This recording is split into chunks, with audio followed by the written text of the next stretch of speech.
Marcus stood at attention outside the grand ballroom doors, his uniform pressed to perfection and his posture rigid as stone. For 12 years he had served as a royal guard at Buckingham Palace, protecting dignitaries and members of the royal family during countless state functions. Tonight was different, though. Tonight was the annual charity gala where the world's most celebrated musicians would perform for an audience of royalty, politicians and wealthy philanthropists. The 28-year-old guard had always taken pride in his duty. But lately, something had been troubling him deeply. 3 months ago, during a routine security exercise, an explosion had damaged his hearing permanently. The doctors had been clear. The damage was irreversible. Marcus could still hear, but sounds came to him muffled and distorted, as if he were listening through thick walls of cotton. He had managed to hide his condition from his superior so far, fearing that revealing his hearing loss would cost him his position. The royal guard was his life, his identity, and the thought of losing it terrified him more than any physical threat he might face on duty. Marcus had learned to read lips, to watch for visual cues, and to position himself strategically so that his hearing impairment wouldn't be noticed. Inside the ballroom, the evening's festivities were already underway. Through the ornate glass panels of the doors, Marcus could see elegantly dressed guests mingling beneath crystal chandeliers, their laughter and conversations creating a buzz of activity that reached him as merely a distant hum. The charity event was raising funds for a foundation that supported disabled veterans, an irony that wasn't lost on Marcus given his own hidden struggle. As the evening progressed, various performers took the stage.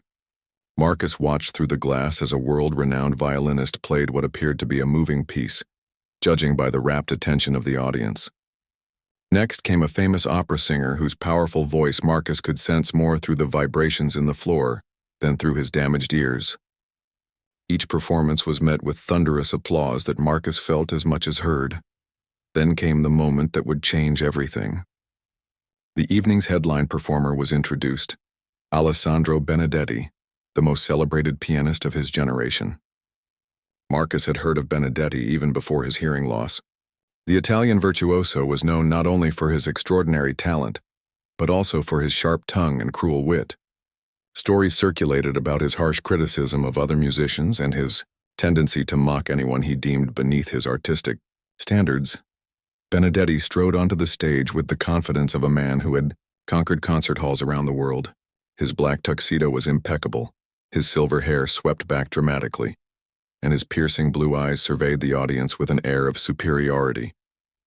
He sat at the grand piano with theatrical flourish, his fingers hovering over the keys as he waited for complete silence. From his position outside the ballroom, Marcus watched the renowned pianist with curiosity. He had always appreciated music, even though his damaged hearing now made it difficult to fully enjoy. As a child, his mother had taught him to play simple melodies on an old upright piano in their modest home.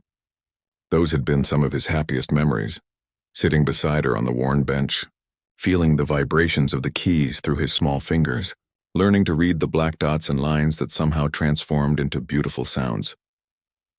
After his mother's death when he was 16, Marcus had stopped playing.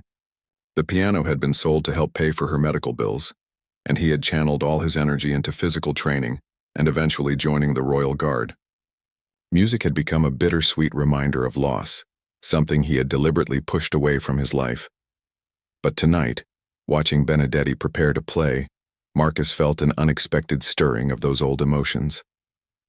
Despite his hearing difficulties, he found himself pressing closer to the glass doors, wanting to experience whatever masterpiece the famous pianist was about to perform. The audience inside had fallen completely silent, their faces turned toward the stage with anticipation. Benedetti began to play, and even with his impaired hearing, Marcus could sense the power and complexity of the performance. The pianist's fingers moved across the keys with incredible speed and precision, his whole body swaying with the rhythm of the music. The audience sat mesmerized, some with tears in their eyes as they were transported by the beauty of the performance. Marcus watched in fascination, trying to piece together the melody through the muffled sounds that reached him and the emotional responses he could see on the faces of the listeners. There was something about the way Benedetti played, a passion and intensity that transcended mere technical skill. For a moment, Marcus forgot about his duties, his hearing loss, and his fears about the future. He was simply a man appreciating the beauty of music, even if he could only experience it in fragments. When the performance ended, the ballroom erupted in applause. People rose to their feet, some wiping tears from their eyes, others calling out, "Bravo!"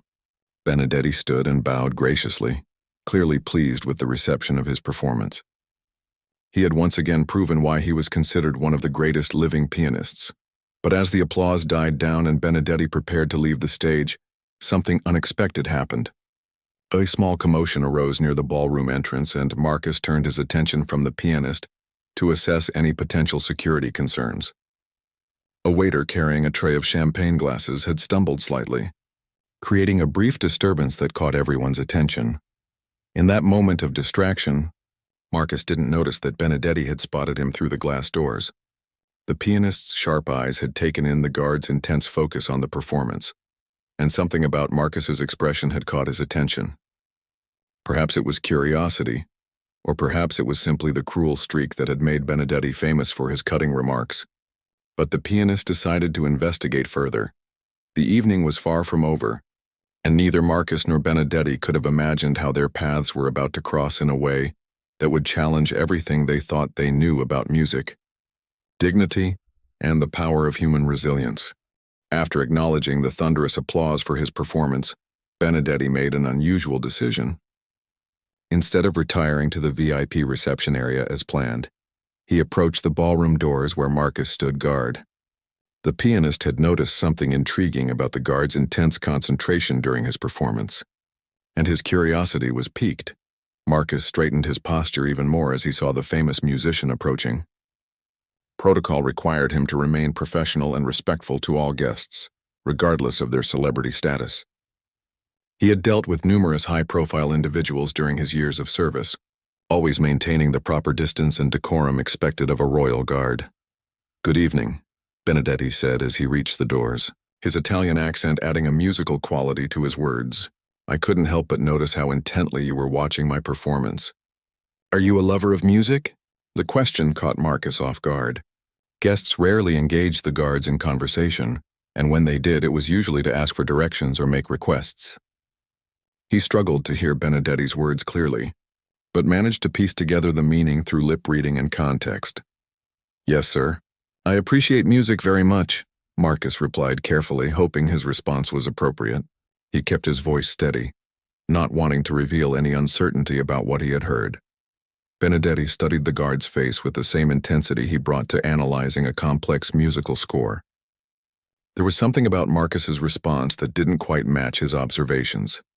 The guard's eyes had been focused not just on the piano, but on Benedetti's hands and facial expressions throughout the performance. It was almost as if he had been trying to see the music rather than simply hear it. "What did you think of my interpretation of Chopin's Ballade No. 1? Benedetti asked, testing the guard's musical knowledge. Marcus felt his heart rate increase. The pianist was clearly testing him, and he wasn't sure he had heard the question correctly. The words seemed muffled and distorted, reaching him like sounds from underwater. He tried to read Benedetti's lips, but the man's slight accent made it even more challenging. "It was very moving, sir," Marcus responded, hoping his general answer would suffice. "Your technique was extraordinary." Benedetti's eyes narrowed slightly. The response was too vague, too safe. A true music lover would have had more specific observations about such a complex and emotionally charged piece. The pianist's suspicions were growing, and his natural inclination toward confrontation began to surface. "Moving, you say?" Benedetti's voice carried a hint of mockery now. "Can you tell me which section you found most emotionally powerful? The delicate opening theme, perhaps, or the thunderous climax in the development?" Marcus felt sweat forming on his forehead despite the cool evening air. The pianist was clearly trying to catch him in some kind of deception, though Marcus wasn't sure exactly what Benedetti suspected. He had caught only fragments of the question, something about sections and themes, but the specific details were lost to him. The entire piece was impressive, sir, Marcus said, trying to maintain his professional composure while panic began to rise in his chest. A cruel smile spread across Benedetti's face.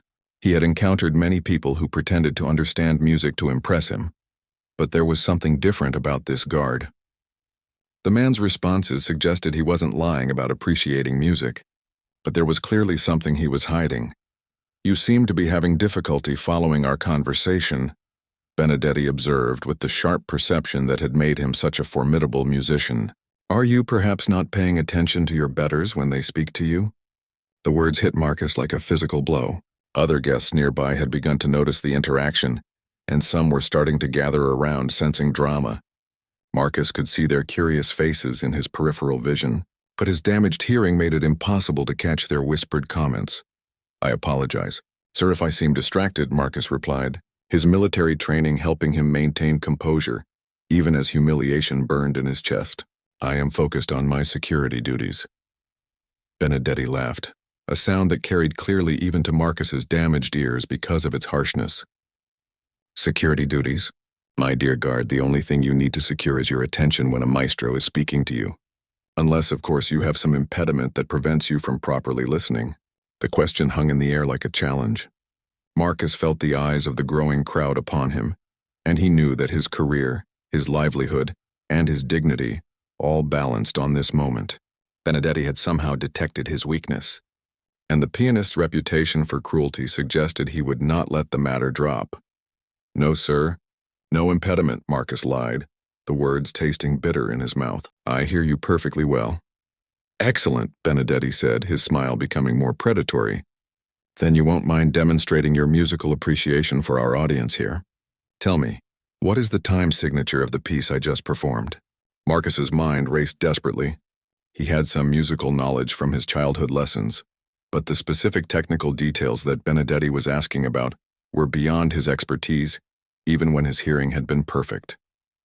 Now with his impairment, he felt completely helpless. The rhythm was complex, sir, Marcus stammered, aware that his answer was wholly inadequate. Complex? Benedetti repeated, his voice rising so that more guests could hear. My dear man, it's in 3/4 time. Any child who has taken piano lessons could tell you that. Are you quite certain you were listening to my performance? The crowd around them had grown larger, and Marcus could see the amusement on some faces, the pity on others. He felt trapped, cornered like an animal, with no escape from the humiliation that Benedetti seemed determined to inflict upon him. Perhaps our guard friend here is more familiar with military marches than classical music, Benedetti continued, his voice dripping with condescension, though I suspect even those might be too sophisticated for his appreciation. A few people in the crowd chuckled at the remark, and Marcus felt something inside him begin to break. He had endured the trauma of losing his hearing, the fear of discovery, and the daily struggle of performing his duties while hiding his disability. But this public humiliation, this deliberate cruelty from a man who was supposed to represent the highest achievements of human culture, was more than he could bear. Sir, Marcus said quietly, his voice barely above a whisper, I have served faithfully in my position for 12 years. I may not have your musical education, but I have given my life to protecting others. Benedetti waved dismissively. Noble words, but they don't explain your obvious deception about understanding music. I suspect you were simply trying to impress me with false knowledge, weren't you? How embarrassing for someone in your position to be caught in such a transparent lie. The accusation of lying was the final straw.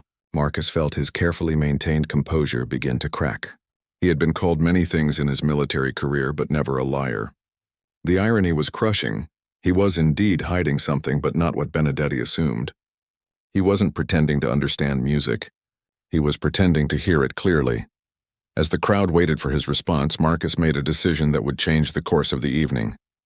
Instead of continuing to endure Benedetti's mockery in silence, he would take a risk that could cost him everything he had worked for. The truth, he realized, might be his only remaining source of dignity. Marcus looked directly into Benedetti's eyes, his military training overriding his fear of consequences. The moment had come when pretending was more painful than the truth, regardless of what that truth might cost him. Mr. Benedetti, Marcus said, his voice steady despite the tremor in his hands. I was not lying about appreciating music. I was not pretending to understand more than I do. But you are correct that I am hiding something. The crowd grew quieter, sensing that something significant was about to unfold. Benedetti raised an eyebrow, clearly intrigued by this unexpected turn in their confrontation. 3 months ago, during a security exercise, an explosive device damaged my hearing permanently.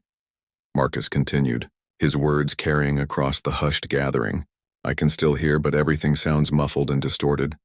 I have been reading your lips and trying to piece together our conversation, but I have missed much of what you said. A shocked silence fell over the group. Benedetti's smug expression faltered slightly as the implications of Marcus's confession sank in. The pianist had been mocking a man for a disability rather than deception. I have hidden my condition because I feared losing my position, Marcus went on, knowing there was no turning back now. This job is everything to me. I have served faithfully for 12 years, and despite my hearing loss, I can still perform my duties effectively. But you asked me direct questions about your performance, and I could not hear them clearly enough to give you the detailed answers you expected. Benedetti's face flushed slightly. He was accustomed to being the one who exposed others' weaknesses and shortcomings, not to having his own assumptions and behavior called into question. Some members of the crowd began to shift uncomfortably. Their earlier amusement at Marcus's expense now transformed into sympathy for the guard and disapproval of the pianist's cruelty. I see, Benedetti said, his voice lacking its previous confident mockery, and yet you stood there watching my performance so intently. If you cannot hear properly, what exactly were you hoping to gain from observing? Marcus considered the question carefully. Now that his secret was exposed, he felt a strange sense of relief. The fear that had dominated his life for months was being replaced by something else, a quiet dignity that came from no longer having to hide. I was trying to experience your music in whatever way I could, Marcus replied honestly. I could see your passion, your skill, the way your entire body moved with the rhythm. I could feel some of the vibrations through the floor and walls. Most importantly, I could see the faces of the audience, their emotions, their tears, their amazement. Through them, I could understand that something beautiful was happening, even if I couldn't hear it the way they could. The explanation seemed to catch Benedetti off guard. He had expected shame or anger, not this thoughtful description of experiencing music through alternative senses. Several people in the crowd nodded appreciatively at Marcus's words, clearly moved by his honest account. You mentioned that you appreciate music, Benedetti said, his tone more curious now than mocking. Did you play before your injury? As a child, yes, Marcus answered. My mother taught me basic piano. Nothing sophisticated like your performance tonight. Just simple melodies and hymns. I stopped playing after she died when I was 16. And since your hearing loss, have you tried to play since then? Marcus shook his head. I haven't touched a piano in over 10 years, and certainly not since the accident. I assumed there would be no point if I cannot hear properly. Benedetti studied Marcus with the same intensity he brought to learning a new composition. The pianist was known for his cruelty, but he was also genuinely passionate about music and its power to move people. Marcus's description of experiencing music through observation and emotion, rather than pure auditory sensation, had sparked something in the musician's mind.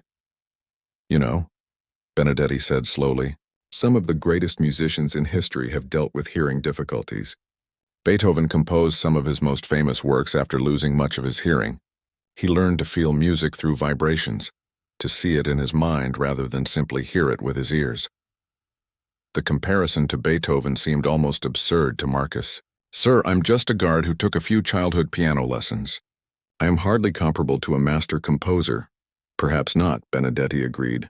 But your description of experiencing music through observation and feeling suggests you understand something that many people with perfect hearing never grasp. Music is not just sound. It is emotion, movement, passion made tangible. An idea was clearly forming in Benedetti's mind, one that surprised even him. Throughout his career, he had been known for his technical perfectionism and his harsh criticism of anyone who fell short of his exacting standards. But Marcus's honest vulnerability and his thoughtful approach to experiencing music despite his disability had touched something in the pianist that he rarely acknowledged, his fundamental belief in music's power to transcend physical limitations. There is a piano in the smaller reception room, Benedetti announced suddenly. It is not as grand as the concert instrument, but it is well maintained and properly tuned. Marcus looked confused. Sir, I'm not sure I understand what you are suggesting. I am suggesting, Benedetti said with growing conviction, that you show us what you remember from your childhood lessons. Let us see if music can indeed transcend the limitations that we assume define it. The crowd began to murmur with excitement and curiosity. This was an unprecedented turn of events. The world-renowned Alessandro Benedetti asking a palace guard with hearing loss to demonstrate his musical abilities. Some guests looked skeptical, clearly doubting that anything worthwhile could come from such an arrangement. Marcus felt his heart pounding in his chest. The suggestion terrified him more than any security threat he had ever faced. To play in front of these sophisticated guests, with his damaged hearing and rusty skills, seemed like a recipe for even greater humiliation than he had already endured. "Mr. Benedetti, I appreciate the gesture, but I truly haven't played in many years. My hearing loss makes it nearly impossible for me to know if I am playing correctly. I would not want to embarrass myself further or disappoint you and these guests." Benedetti's expression softened slightly, revealing a glimpse of the passionate musician beneath his often cruel exterior. "My dear man, you have already shown more courage tonight than most people demonstrate in a lifetime. You have admitted your vulnerability, maintained your dignity under attack, and described music in terms that reveal true understanding. What could you possibly have left to fear?" The question hung in the air as Marcus weighed his options. His secret was already exposed, his career likely over regardless of what happened next. The worst that could happen was that he would play poorly and confirm what many already suspected, that he was just a simple guard with no real musical ability. But there was also another possibility, one that both terrified and intrigued him. What if Benedetti was right? What if music truly could transcend physical limitations? "Very well," Marcus said quietly, surprising himself with his decision. "I will try." The smaller reception room filled quickly as word spread throughout the ballroom about the unusual encounter between the famous pianist and the palace guard. Guests abandoned their conversations and champagne to witness what promised to be either a touching moment of human triumph or a painful display of misplaced confidence. Marcus walked slowly toward the upright piano positioned in the corner of the room, his polished black shoes clicking against the marble floor. Each step felt weighted with the expectations of the crowd following behind him. He could feel dozens of eyes upon him, some sympathetic, others skeptical, all curious about what would unfold. The piano was indeed well maintained, its dark mahogany finish gleaming under the crystal chandelier above. Marcus approached the bench with the same careful precision he brought to his guard duties, but his hands trembled slightly as he lifted the keyboard cover. The black and white keys seemed to mock him with their silent perfection. "Take your time," Benedetti said, positioning himself where he could observe both Marcus and the keyboard. The pianist's earlier cruelty had been replaced by genuine curiosity and something that might have been hope. Marcus sat on the bench and placed his fingers on the keys, feeling their familiar weight and texture beneath his fingertips. For a moment he was transported back to his childhood home, sitting beside his mother as she guided his small hands through simple scales and melodies. The memory was both comforting and painful, reminding him of how much he had lost over the years. "I'm going to try something my mother taught me when I was 8 years old," Marcus announced to the gathered crowd, his voice steadier than he felt. "It's a simple hymn called Amazing Grace. She said it was important to start with music that meant something to your heart, not just your fingers." He began to play, his movements tentative at first. The notes came out clearly enough, though he couldn't judge their true quality through his damaged hearing. What he could feel, however, was the vibration of each key through his fingertips, the resonance of the strings within the piano's body, and the way the music seemed to flow through his arms and shoulders. The melody was simple but pure, each note chosen with the kind of care that comes from deep emotional connection rather than technical showmanship. Marcus found that his muscle memory was better preserved than he had hoped. His fingers seemed to remember the patterns and progressions that his mother had drilled into him decades earlier. As he played, something remarkable began to happen. The skeptical expressions on many faces in the crowd started to soften. The hymn's familiar melody, rendered with such obvious sincerity and emotional depth, touched something in the listeners that had nothing to do with technical perfection or musical sophistication. Marcus became increasingly absorbed in the music, relying on the physical sensations of playing rather than trying to hear every note clearly. He could feel when he struck a key too hard or too softly by the resistance under his fingers. The vibrations through the piano bench and floor told him about the instrument's response to his touch. Most importantly, he played from memory and emotion rather than trying to analyze what he was hearing. Benedetti watched in fascination as Marcus's playing grew more confident. The guard's technique was indeed simple, nothing that would impress in a concert hall or conservatory. But there was something in his approach to the music that transcended technical considerations. Every note seemed to carry genuine feeling. Every phrase was shaped by honest emotion rather than calculated effect. The hymn reached its conclusion with Marcus playing the final notes with particular gentleness, letting them fade naturally rather than cutting them off abruptly. When the last vibrations died away, the room fell into complete silence. No one seemed to know quite how to respond to what they had just witnessed. Marcus lifted his hands from the keys and turned to face the crowd, his expression uncertain. He had felt something powerful while playing, a connection to the music and to his memories that his hearing loss couldn't diminish. But he had no way of knowing how his performance had actually sounded to the listeners. "Well," he said quietly, "I warned you that I was out of practice." The silence stretched for several more seconds before Benedetti spoke. His voice was softer than anyone in the room had ever heard it, lacking entirely the sharp edge that had made him feared in musical circles. "Marcus," the pianist said, using the guard's first name for the first time. "That was one of the most honest and moving musical performances I have heard in years." A murmur of agreement rippled through the crowd. Several guests nodded their heads, and one elderly woman had tears in her eyes. The simple hymn, played with such obvious sincerity by a man overcoming significant challenges, had affected the sophisticated audience in ways that more technically impressive performances often failed to achieve. "But surely it was full of mistakes," Marcus protested, still unable to believe that his rusty skills could have pleased such discerning listeners. "I couldn't hear well enough to know if I was playing the right notes or keeping proper time." "You made a few small errors," Benedetti admitted with characteristic honesty. "Your timing was occasionally uncertain, and there were moments when your finger placement could have been more precise.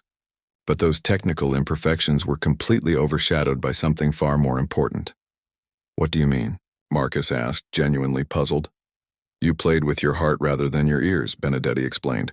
"Most musicians become so focused on achieving technical perfection that they forget music's primary purpose: to communicate emotion and move the human spirit. You couldn't rely on your hearing to guide you, so you had to trust your feelings and your memories. The result was music that spoke directly to everyone in this room."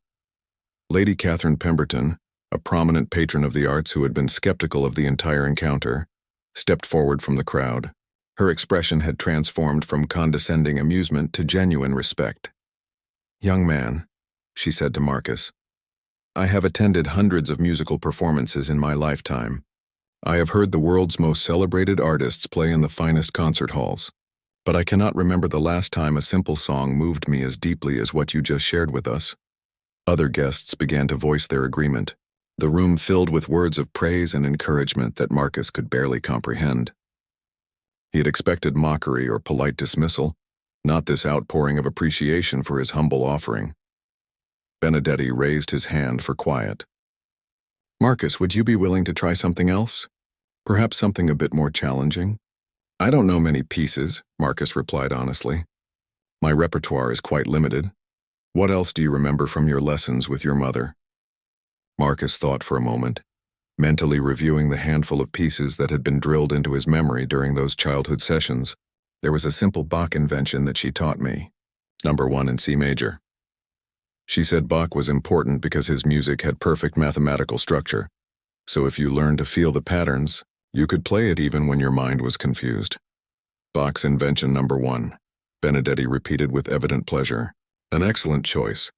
The mathematical precision you mentioned makes it ideal for someone who must rely on muscle memory and structural understanding rather than auditory feedback."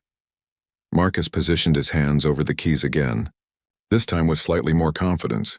The success of his first performance had reminded him that music could indeed transcend the limitations he had assumed were insurmountable.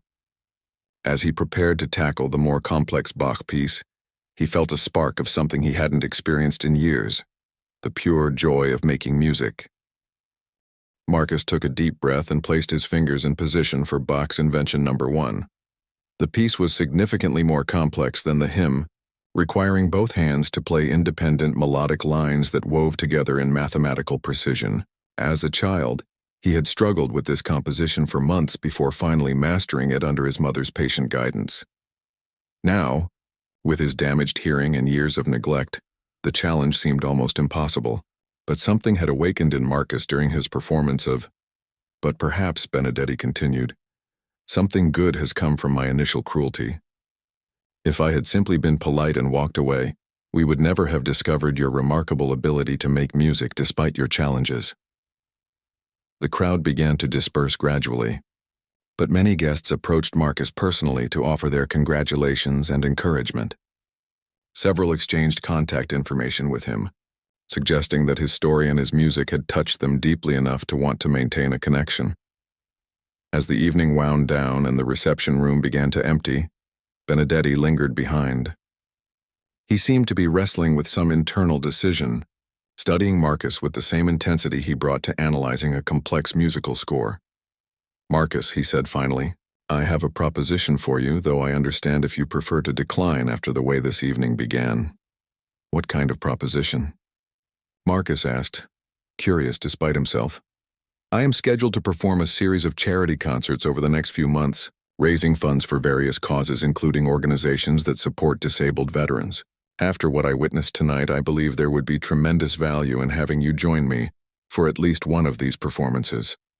Marcus stared at the pianist in disbelief. "Sir, I am hardly qualified to perform alongside someone of your caliber." "I have played 2 simple pieces after years of not touching a piano." "Precisely my point," Benedetti replied. "You have demonstrated that music transcends technical perfection, that it can be a powerful form of human expression, even when performed by someone dealing with significant challenges. Your story and your music could inspire countless people who face their own obstacles." The suggestion was both thrilling and terrifying. Marcus had never imagined performing in front of a real audience, especially not alongside one of the world's most famous pianists. But the idea of using his experience to help others who faced similar challenges appealed to him deeply. "I would need to practice extensively," Marcus said slowly, the possibility beginning to take shape in his mind. "And I would need to be honest about my limitations. I cannot pretend to be something I'm not." "Honesty is exactly what would make such a performance powerful," Benedetti assured him. "Your authenticity tonight moved the sophisticated audience more than technical virtuosity ever could. Imagine what it might mean to people who face their own physical or emotional challenges to see you making beautiful music despite your hearing loss." Marcus considered the offer carefully. His career as a royal guard was likely over now that his disability was exposed, regardless of how well he had handled tonight's situation. Perhaps this unexpected opportunity could lead to a new path, one that would allow him to honor his mother's memory while helping others discover that limitations need not define their possibilities. "Mr. Benedetti," he said at last, "if you truly believe that my simple music could help others, then I would be honored to accept your invitation." The pianist smiled, and for the first time all evening, there was no trace of cruelty or condescension in his expression. "Excellent. We will start slowly, with careful preparation and realistic expectations. But I have a feeling that this partnership may surprise us both with what it can accomplish." As they shook hands to seal their agreement, neither man could have predicted how profoundly this chance encounter would change both of their lives. Marcus had discovered that his greatest vulnerability could become a source of strength, while Benedetti had been reminded that music's true power lay not in technical perfection but in its ability to connect human hearts across any barrier. Amazing grace, a confidence in his ability to feel music rather than simply hear it. He began to play, letting his muscle memory guide his fingers through the intricate patterns that Bach had composed 3 centuries earlier. The opening measures came out clearly, each note crisp and precisely placed. Marcus found that his hands remembered the fingering patterns better than his mind remembered the specific notes. The mathematical structure that his mother had emphasized became his guide. When one hand played a melodic phrase, the other hand would echo it at a different pitch level, creating a conversation between the 2 voices. As he progressed through the invention, Marcus became aware of something remarkable happening. The physical vibrations from the piano were telling him things about the music that his ears couldn't capture clearly. When both hands played together in harmony, he could feel the resonance strengthen. When he made a mistake and played a wrong note, the dissonance created a different kind of vibration that his body could detect even when his ears couldn't distinguish the error clearly. Benedetti watched with growing amazement as Marcus navigated the complex piece. The guard's technique remained simple and unpolished, but his understanding of the music's structure was evident in every phrase. More importantly, he was demonstrating something that Benedetti had spent years trying to teach his advanced students: the ability to feel music from the inside out rather than simply reproducing it mechanically. The Bach invention reached its midpoint, where the two melodic lines became increasingly intertwined and the harmonic complexity deepened. This was the section that had challenged Marcus most as a child, requiring precise coordination between his hands and a deep understanding of how the musical voices supported each other. Marcus paused briefly, his fingers hovering over the keys as he recalled his mother's words from long ago. When the music gets complicated, don't try to think through every note. Trust the patterns. Let your hands remember what your mind has forgotten. He continued playing, and the wisdom of that advice became apparent. His hands seemed to know where to go, even when his conscious mind wasn't entirely sure what came next. The melodic lines flowed together with surprising grace, creating the kind of musical architecture that made Bach's compositions timelessly beautiful. The audience watched in rapt silence as Marcus worked through the most challenging passages. Several guests who were themselves accomplished musicians recognized the difficulty of what he was attempting and appreciated the skill he was displaying despite his limitations. Lady Pemberton found herself holding her breath during the most complex sections, silently willing the brave guard to succeed. As the piece approached its conclusion, Marcus felt a surge of emotion that surprised him. Playing this music again after so many years was like recovering a lost part of himself. The connection to his mother's memory, the pure joy of creating something beautiful, the sense of accomplishment in overcoming significant obstacles. All of these feelings flowed through his fingers and into the music. The final measures of the invention required both hands to come together in a triumphant conclusion that showcased Bach's genius for mathematical perfection and emotional satisfaction. Marcus played these closing notes with particular care, letting each one ring clearly before proceeding to the next, building toward the inevitable resolution that would bring the piece to its satisfying end. When the last note faded into silence, the room remained quiet for several heartbeats. Then spontaneously the applause began. But this was different from the polite appreciation that had followed Marcus's first performance. This applause was enthusiastic, genuine, filled with admiration for what they had all witnessed. Benedetti was the first to speak, his voice filled with something that might have been wonder. "Marcus, what you have just demonstrated is nothing short of remarkable. You have played a complex Bach invention with musical understanding that many conservatory students never achieve, despite having far superior technical training and perfect hearing. But I made mistakes," Marcus protested, though he was smiling now with genuine pleasure. "I could feel when certain notes weren't quite right, when the timing slipped slightly." "Yes, you made small technical errors," Benedetti agreed, "but you never lost the musical line.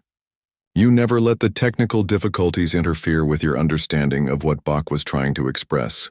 That is the mark of a true musician, not someone who simply plays notes correctly." Dr. Sarah Mitchell, a music professor from the Royal Academy, who had been attending the charity gala, stepped forward from the crowd. "Young man, I teach students who spend years trying to develop the kind of musical instinct you just displayed. Your ability to maintain the integrity of Bach's compositional structure while dealing with your hearing challenges is extraordinary." Marcus felt overwhelmed by the praise. He had entered this evening fearing discovery of his disability and potential loss of his career. Instead, he had found something he thought was lost forever: his connection to music and the joy it could bring both to himself and to others. "Mr. Benedetti," Marcus said, turning to face the renowned pianist, "I owe you an apology. When you first approached me this evening, I thought you were simply being cruel. I didn't understand that you were—" 3 months later, Marcus stood backstage at the Royal Albert Hall, his heart pounding with a mixture of excitement and terror that far exceeded anything he had felt during his years as a royal guard. Tonight marked his debut performance, alongside Alessandro Benedetti in a charity, concert benefiting organizations that supported disabled veterans. The weeks leading up to this moment had been transformative beyond anything Marcus could have imagined. True to his word, Benedetti had arranged for Marcus to receive intensive musical coaching, not to turn him into a virtuoso, but to help him maximize his natural abilities and learn to work effectively with his hearing limitations. Dr. Elena Rodriguez, a specialist in music therapy for individuals with hearing impairments, had become Marcus's primary instructor. She had taught him techniques for using vibration, visual cues, and muscle memory to enhance his musical performance. More importantly, she had helped him understand that his unique approach to experiencing music was not a limitation to be overcome, but a different perspective that could offer valuable insights. Remember, Dr. Rodriguez had told him during their final practice session, "You're not trying to play like someone with perfect hearing. You're playing like Marcus, someone who has learned to find music through touch, feeling, and emotional connection. That authenticity is your greatest strength." The charity concert had attracted significant media attention, largely due to the unusual story of the collaboration between the world-renowned pianist and the hearing-impaired palace guard. Articles had appeared in major newspapers, and several television programs had featured interviews with both men about their partnership and what it represented. Marcus had been nervous about the media coverage, worried that he might be portrayed as either a curiosity or an object of pity. Instead, he found that most journalists were genuinely interested in his story as an example of human resilience and the power of music to transcend physical limitations. The coverage had helped raise substantial funds for the veteran support organizations, while also bringing attention to issues facing people with disabilities. Now, as he listened to the sounds of the packed concert hall through the curtains, Marcus felt the weight of responsibility that came with his new role. The audience tonight included not only music lovers and supporters of the charity, but also many veterans dealing with their own challenges, people with various disabilities, and families who had been touched by similar struggles. Benedetti appeared beside him, dressed in his customary black concert attire, but wearing an expression of genuine warmth rather than his usual aloof professionalism. The famous pianist had been transformed by their collaboration as much as Marcus had been. Working with someone who approached music from such a different perspective had renewed Benedetti's own appreciation for the art form's deeper meanings. "How are you feeling?" Benedetti asked, though Marcus's expression probably made the answer obvious. "Terrified," Marcus replied honestly, "but also more excited than I've been in years." "Is that normal?" Benedetti laughed, a sound that had become much more frequent and genuine over the past few months. "Absolutely normal. The combination of fear and excitement is what tells you that you're about to do something truly meaningful. I still feel it before every important performance, even after decades of concerts." The stage manager appeared to signal that it was time for their entrance. Marcus took a deep breath, straightening his shoulders with the same precision he had once brought to standing guard at the palace. Tonight, however, he was guarding something different, the hopes and dreams of everyone who faced challenges that seemed insurmountable. They walked onto the stage together, greeted by enthusiastic applause from the packed hall. Marcus was struck by the sight of so many faces looking up at them with anticipation and support. In the front rows, he could see several veterans in wheelchairs, families with children who had various disabilities, and elderly people who had clearly made a special effort to attend. Benedetti approached the microphone first, as they had planned. "Ladies and gentlemen, thank you for joining us tonight for this special benefit concert. Before we begin our musical program, I want to tell you briefly about my colleague, Marcus Thompson, and how he has changed my understanding of what it means to be a musician." The pianist went on to describe their first meeting, being careful to acknowledge his own initial cruelty, while emphasizing the courage and dignity that Marcus had shown in response. He explained Marcus's hearing loss and how he had learned to experience music through alternative senses, turning what could have been a limitation into a unique strength. "Marcus will be performing several pieces tonight," Benedetti continued, "not as an exhibition of overcoming disability, but as a demonstration that music belongs to everyone who approaches it with sincerity and passion. His performances have taught me more about the true nature of musical expression than decades of technical training ever did." Marcus stepped forward to join Benedetti at the microphone, his voice steady despite his nervousness. 3 months ago, I thought my life was defined by what I had lost, my hearing and potentially my career. Tonight, I want to share with you what I have discovered instead. that our limitations often become the doorways to our greatest strengths. He moved to the piano that had been positioned at center stage, a beautiful concert grand that had been specially selected for its strong vibration response. As he sat at the bench and placed his hands on the keys, Marcus felt a profound sense of connection not only to the instrument, but to everyone in the audience who had ever faced a challenge that seemed impossible to overcome. I'm going to begin with the same piece I played on the night Mr. Benedetti and I first met. Amazing Grace, Marcus announced. My mother taught me that this hymn was about finding hope in the midst of struggle, about discovering that we are capable of more than we ever imagined possible. He began to play, and immediately the hall filled with the pure, simple melody that had moved the sophisticated guests at the Palace Gala. But tonight, in this larger venue with its perfect acoustics and surrounded by an audience that understood the deeper meaning of his performance, the music seemed to take on even greater power. Marcus played with the same emotional honesty that had characterized his earlier performances, but now with greater confidence and technical skill, developed through months of focused practice. Each note seemed to carry the weight of his journey from fear and shame to acceptance and purpose. As the hymn reached its conclusion, the hall erupted in applause that Marcus could feel as much as hear through the vibrations in the stage floor. But more meaningful than the applause were the faces he could see in the audience: tears, smiles, nods of recognition from people who understood exactly what his music represented. "Thank you," Marcus said as the applause subsided. "Now I'd like to play Bach's Invention No. 1, the piece that taught me that music has mathematical precision that can be felt even when it cannot be heard perfectly. This is for everyone who has ever had to find a new way to do something they love." As he launched into the Bach piece, Marcus felt a profound sense of completion. He was no longer the frightened guard hiding his disability, nor was he trying to be something he wasn't. He was simply Marcus, sharing his unique perspective on music with people who needed to hear that their own challenges didn't have to define their limitations. When both pieces were finished and he joined Benedetti for the remainder of their program, Marcus knew that his life had found a new direction. The palace guard who had once feared discovery had become a source of inspiration for others facing their own battles. In losing his hearing, he had found his voice. In revealing his vulnerability, he had discovered his strength. The room that had fallen silent 3 months ago was now filled with the sound of hope, and Marcus finally understood that sometimes our greatest defeats become the foundation for our most meaningful victories.